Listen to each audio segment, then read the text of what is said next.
the focus of practice today, and what will you be looking from your team as you prepare for a preseason game in Philly? Today's focus was really, it was one of those days where we had a pretty hard scrimmage yesterday. They competed, so we were able to break the film down. Our coaches did a big-time job of teaching and communicating. The guys' communication was really good on the things we need to accomplish, which was we were focused on the sprint game, focus on our crashing ability, then the defensive side of the ball, like being in the right position and knowing where you are on the floor at all times, depending on where the ball is. Where do you want to see the team, like kind of this emphasis on running, where do you want to see the team kind of continue to improve and grow? Conditioning. Conditioning. Yeah. Just being able to do it longer and further. You got to be able to play both sides of the basketball. You know, we talk about being able to run, but us being at the defensive team, that's where we're hanging our hat. You've got to be able to do both. Is there a challenge to trying to run more, maybe get a few more possessions and still being that part of the defensive team? Just typically, a stronger defensive team where they got to do both. Got to do both. Got to do both. How would you evaluate the conditioning level of your team? Where do you feel like they are?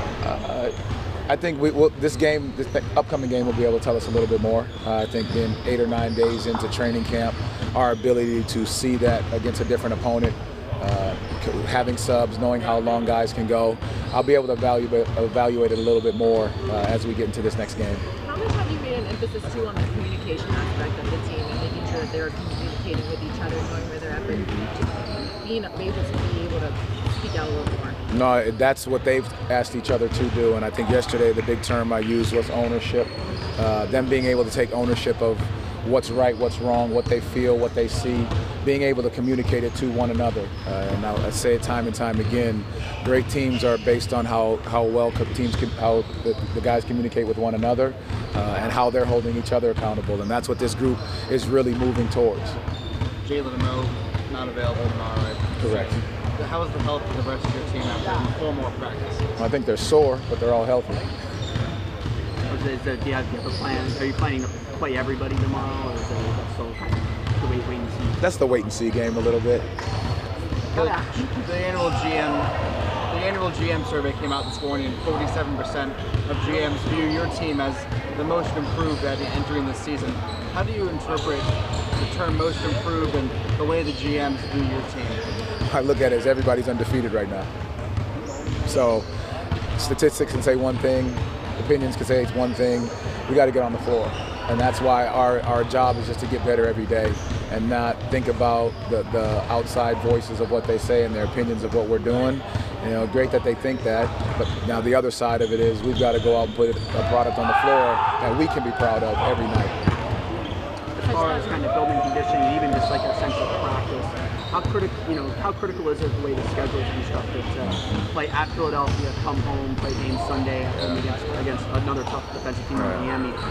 You've seen before. How critical is that to like kind of getting the rhythm of a season down and making sure that the conditioning is where you want it? That's the beauty of preseason. You get yourself prepared for the things that you're going to see during the regular year, and the schedule matches up to pretty much how our season is going to be this year.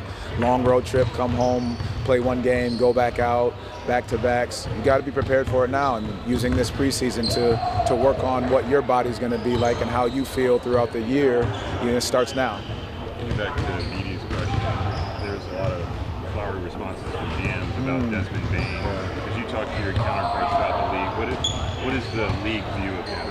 Yeah, we spoke about this yesterday a little bit, he and I actually, just being able to talk about how great his responsibility is to this team and how he's embraced that, but it's more so about just him being himself in the role that, he did play for Memphis, that he's played in college, and he's been a leader. He's been a great teammate. He's, outspoken, toughness, shooting, all those little small pieces he brings to the table, and I think that's exactly what he provides for us. And another thing in the survey is your group was voted among the most fun to watch. What do you think makes Magic basketball fun to watch in your mind? I think the group they've got a toughness about them, they've got a togetherness, and then there's the aspect of they play with a sense of joy for one another because they get to play this game of basketball. It's not a chore, it's still a game regardless of how you want to stack it up. These guys really take pride in saying we're going to play for one another with a sense of joy and togetherness. All right, thank you all. Appreciate